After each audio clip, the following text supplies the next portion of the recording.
Muchísimas gracias. Muy buenos días a todos y todas. Estimado Alberto Van Claveren, que no está creo con nosotros ahora, pero tal vez va a llegar. Estimada señora embajadora Paula Narváez, presidenta del Consejo Económico y Social.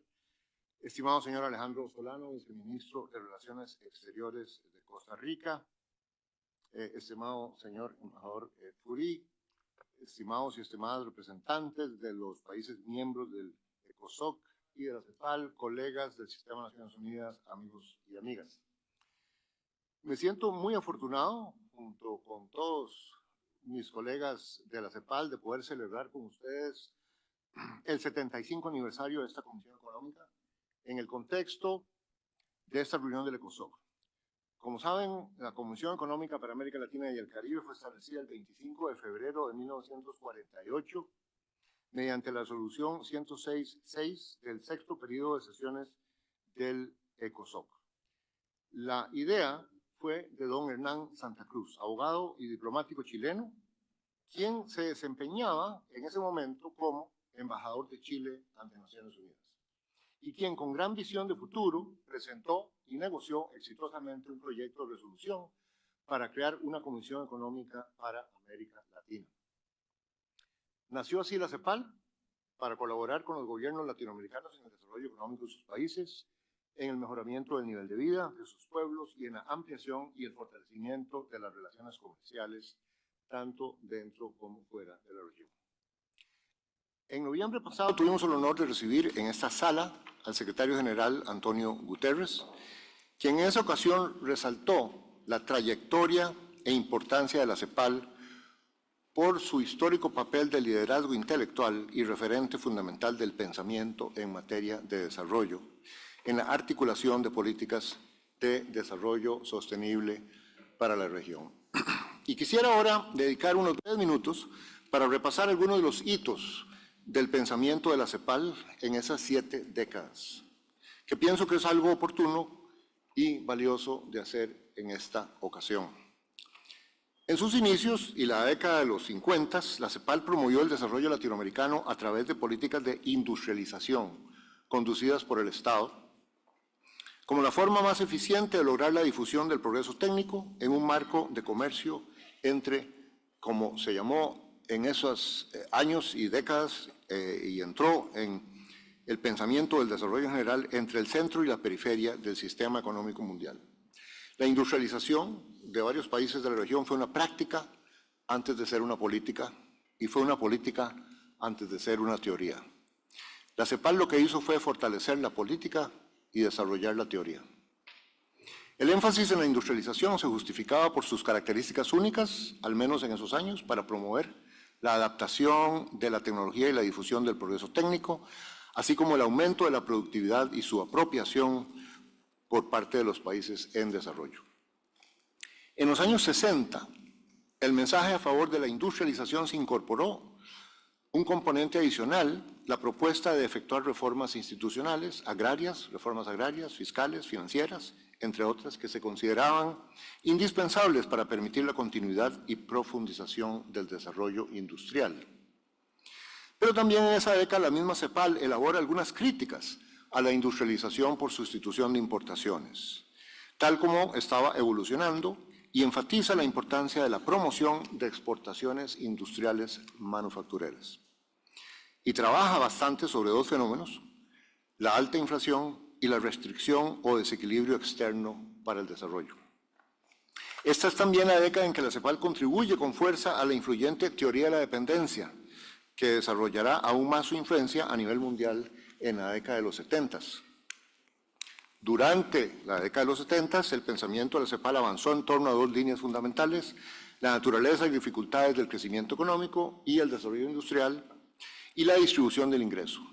Estas y otras ideas se convierten en una teorización bastante integral sobre las características y retos del capitalismo periférico, concepto que la CEPAL propuso. Se insiste también en el concepto de insuficiencia dinámica del capitalismo periférico para crecer y crear empleo. Además, en esta década se desarrolla más explícitamente el método histórico estructural como una forma de hacer teorización a partir de la realidad con un esquema analítico explícito. Y finalmente se hacen críticas y autocríticas que alejan a la CEPAL al menos de ciertas versiones de la teoría de la dependencia y analizan los cambios y las oportunidades en lo que se llamó el capitalismo transnacional. La profunda crisis económica y social que sufrieron la mayoría de los países de la región durante los años 80 llevó al entonces secretario ejecutivo de la CEPAL, Norberto González, a denominar esos años la década perdida. Durante esta década, la CEPAL trabajó en análisis de la crisis de la deuda y formas de renegociarla, en propuestas para un ajuste macroeconómico más eficiente y menos oneroso que el observado, más capaz de promover crecimiento, así como en políticas de mitigación de los costos sociales del ajuste. También se profundizaron los análisis sobre la industrialización exportadora del sudeste asiático y lecciones para la industrialización y el desarrollo en América Latina. Llegamos a la década de los 90. Aquí surge el neoestructuralismo como una corriente de pensamiento cepalino cuyo objetivo fue modernizar el pensamiento de la CEPAL, adaptarlo a los cambios de esa década y darle más visibilidad. En el nuevo contexto en que los países abrazaron la idea de globalización comercial y financiera, periodo que ahora muchos llaman de hiperglobalización, la CEPAL insistió en que la línea conductora debía ser la transformación productiva con equidad, que es el título de una de las publicaciones más tal vez icónicas e influyentes de la CEPAL, velando por una transformación productiva de amplia base con atención a los impactos negativos que la globalización podría conllevar y un enfoque de desarrollo de competitividad en un marco de regionalismo abierto. Parte del foco fue cómo reformar las reformas. Estoy seguro que muchos en esta sala se acuerdan de esa frase. Cómo reformar las reformas del llamado consenso de Washington de esos años. En la primera década del siglo XXI, el neoestructuralismo se articuló alrededor de 4 grandes áreas: macroeconomía y finanzas, con un énfasis en políticas contracíclicas, comercio internacional, desarrollo social y ya entra muy fuertemente, aunque ya había entrado desde antes, el tema de la sostenibilidad ambiental. Temas que fueron abordados en varias publicaciones influyentes. Se trató de una visión heterodoxa en materia macroeconómica, desarrollista en cuanto a la asignación de recursos y la intervención del Estado, universalista en el campo social y conservacionista en materia ambiental. La CEPAL hizo un llamado a equilibrar las asimetrías de la globalización para lograr un desarrollo basado en la transformación productiva, la equidad distributiva y la protección y la cohesión social. Llegamos a la década del 2010. Si bien la preocupación por la igualdad había estado históricamente presente en el pensamiento de la CEPAL, ganó centralidad en esta década, expresada y fundamentada en un conjunto de documentos conocido como la Trilogía de la Igualdad. Las ideas fuerza de la CEPAL en esta década fueron promover un desarrollo sostenible mediante un cambio estructural progresivo, un gran impulso ambiental y pactos para la igualdad sobre la base de la Agenda 2030. Los temas de igualdad de género y sociedad del cuidado recibieron atención prioritaria.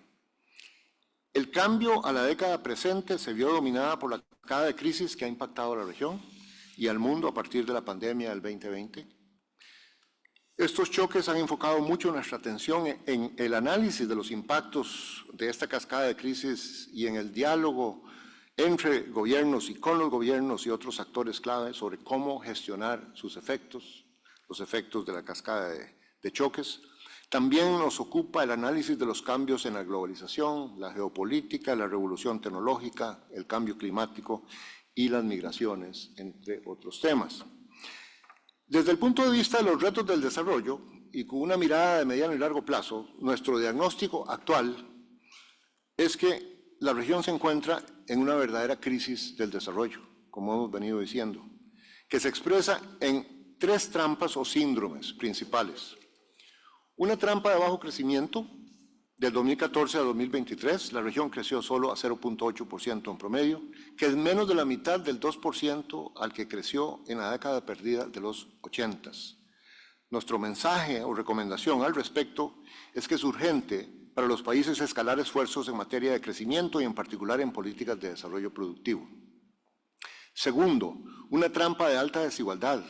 agravada por al menos 6 causas raíz fundamentales: el bajo crecimiento, las deficiencias en educación y formación profesional, de la que tan correctamente nos habló Jeffrey Sachs ayer, el bajo dinamismo en la creación de empleo, sistemas tributarios regresivos y políticas sociales con importantes debilidades, además de las grandes desigualdades persistentes en materia de género.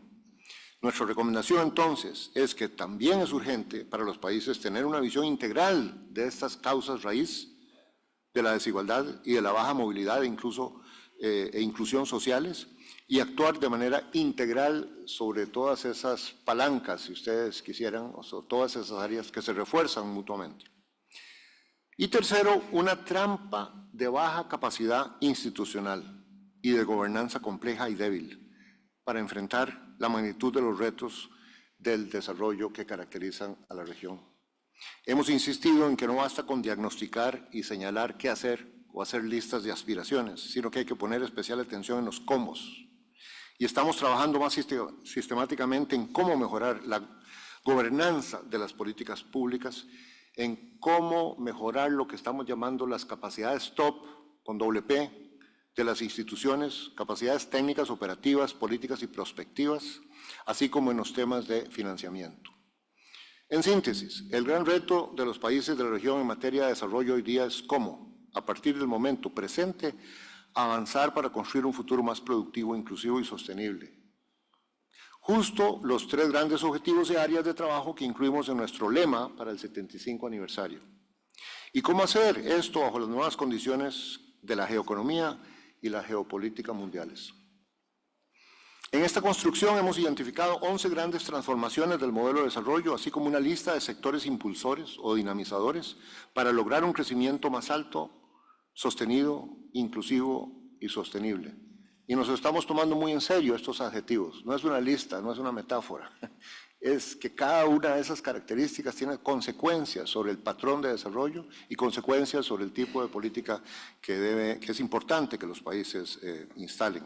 Y también para acelerar el avance y las transiciones hacia los objetivos de desarrollo sostenible. Áreas que pueden ser objeto de inversión, de alianzas y de cooperación internacional. Con respecto a la Agenda 2030, estamos trabajando estrechamente con todo el sistema de Naciones Unidas a nivel regional en la plataforma de cooperación regional, conocido por sus siglas en inglés como RCP-LAC, la Regional Cooperation Platform, y a nivel nacional en apoyo a los coordinadores residentes y trabajando con los equipos país. Para concluir, les aseguro que estos 75 años de historia y contribuciones de la CEPAL que he resumido nos inspiran cada día, a mí y a mis colegas, para trabajar arduamente y estratégicamente en apoyo a los países para la construcción de un futuro más productivo, inclusivo y sostenible. Pero sobre todo, conscientes y sin olvidar un solo minuto de que nos apoyamos en el trabajo de gigantes, comenzando por el embajador Hernán Santa Cruz y siguiendo por Raúl Prebisch, y una larga lista de líderes de las ideas y de la acción, y de equipos de funcionarios comprometidos y compartiendo sus mismas ilusiones y convicciones en cuanto a la transformación de nuestros modelos de desarrollo en paz y democracia. Muchísimas gracias.